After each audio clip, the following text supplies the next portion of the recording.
हरि ओम। राधे राधे राधे कृष्ण। राधे कृष्ण।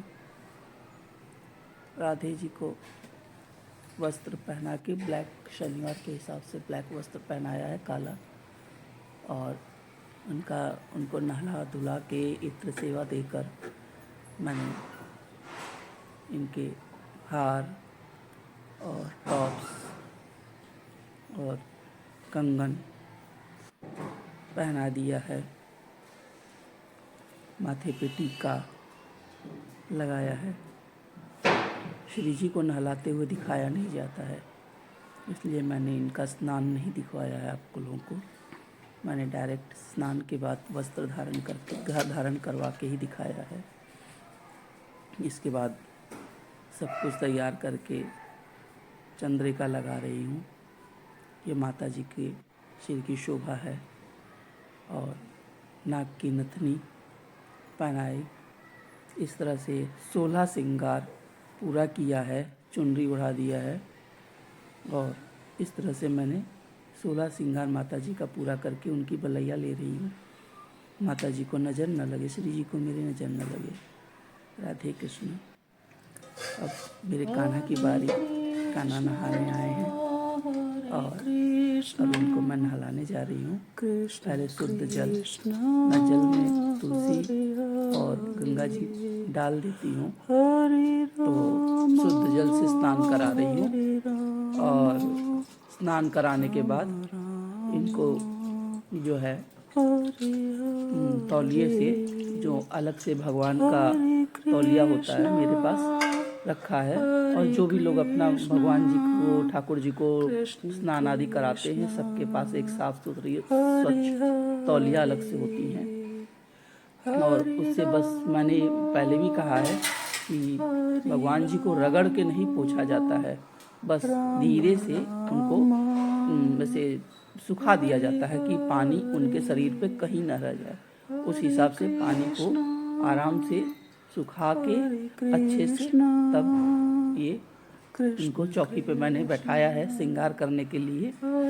और श्रृंगार में सबसे पहले देखिए इत्र सेवा, जो कि बहुत बहुत बहुत जरूरी है। कोई भी जो भी ठाकुर जी को रखे हैं या रखने वाले हैं, या आपके घर में कोई भी भगवान जी की मूर्ति है, तो आप उनको इत्र सेवा जरूर दें। इत्र सेवा जिंदगी बदल देती है। एक तरह से जान लीजिए कि किसी भी भगवान को आप इत्र सेवा देने का एक नियम धारण कर ही लीजिए। और ये सेवा मैंने ठाकुर जी को इत्र का सेवा मैंने सुबह और शाम को रात में सुलाने के पहले भी आपको मैं इत्र सेवा देती हूँ। और मैं चाहूँगी कि जो भी ठाकुर जी को रखे हैं अपने पास, वो लोग भी दोनों टाइम की इत्र सेवा जरूर दें। दूसरे टाइम में इत्र सेवा तो रात को, जैसे अब बच्चे हैं, बच्चों को हम जब मालिश करा देते हैं, कर देते हैं, तो बच्चे कितनी अच्छी नींद सोते हैं। उसी तरह जब ठाकुर जी मेरे घर में या आपके घर में बच्चे के रूप में हैं, तो उनको इत्र सेवा जरूर दीजिए, उनकी मालिश कीजिए। बेचारे दिन भर बैठे रहते हैं, हाथ के नीचे कुछ रहता नहीं है सपोर्ट, और वो थक जाते हैं। तो मेरी तो यही मतलब मैं यही सोचती हूँ। तो इसलिए इत्र सेवा जरूर दीजिए। इसके बाद मैंने भी इनको भी, कान्हा को भी काला वस्त्र पहनाया है, कंगन और सब हार पहनाई हूँ। जितना सुंदर हमारे से लग सके, हम अपने मन में सोच के ये चलें कि मैं आज इस तरह से कान्हा जी को सजाऊंगी या सजाऊंगा, जो भी है, तो उस हिसाब से सोच के चलिए।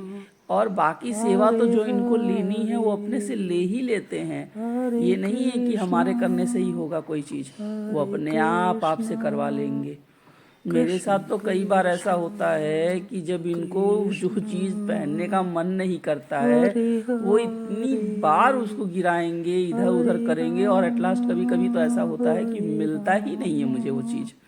तो जो है फिर दूसरा ही उनको पहनाना पड़ता है। तो जैसी मर्जी ठाकुर जी की। और अब देखिए कान में टॉप्स कुंडल वगैरह पहनने के बाद कितने सुंदर लग रहे हैं पगड़ी धारण करके। इनकी पगड़ी तो मन मोह ले रही है। जो कान्हा का एक गाना है, लटकनियों ने मन मोह लिया, वही। और इनका तिलक लगा दिया मैंने, और माथे पे गोपी चंदन भी लगाई हूँ मैं। और गोपी चंदन का उसमें दिखाना भूल गई हूँ। बिना गोपी चंदन बिना अष्टगंध लगाए तो पूरा होता ही नहीं है ना कान्हा जी की सेवा। देखिए मैं यहाँ भूल गई थी अष्टगंध लगाना, और तो मैंने बाद में फिर पगड़ी हटा के ये अष्टगंध लगाई हूँ। और एक मैंने तुलसी की माला पहनाई है, एक गुंजा माला। गुंजा माला भी तुलसी की माला की तरह बहुत जरूरी है कान्हा जी की को धारण कराने के लिए। तो गुंजा माला और तुलसी की माला दोनों धारण कराएं। कभी कभी हम भोग लगाते समय जल्दीबाजी में तुलसी यूज नहीं कर पाते हैं, तो अगर इनके गले में तुलसी है तो वो वही काम करती है, तो भोग कान्हा जी स्वीकार कर लेते हैं। अब मैंने इनको इनके आसन पे बैठा दिया है, जहाँ अब आपकी दोनों को मैंने इनका श्रृंगार दर्शन मैं जो कहती हूँ, ये हर बड़े मंदिर में छोटे मंदिर में जहाँ भी होता है कान्हा जी को श्रृंगार दर्शन जरूर कराया जाता है। तो सबको सजाने और सब करके यथास्थान देने के बाद श्रृंगार दर्शन जरूर कराया जाए। अब मैंने धूप दीप अगरबत्ती सारे पंचोपचार के बाद भोग वगैरह सब लगा दिया है, और मैं अपनी पूजा कर रही हूँ। इस समय मैं अपने पाठ पूरे कर रही हूँ, जो मैं करती हूँ रेगुलर बेसिस पर, वो पाठ मैं कर रही हूँ इस समय बैठकर। और पाठ के साथ साथ अब मैं माला भी जप रही हूँ। आज तो मैंने बहुत सवेरे ही पूजा कर ली है। माला जप हवन पाठ ये मेरा रेगुलर नियम है, और आज मैंने बहुत सवेरे ही पूजा कर लिया था।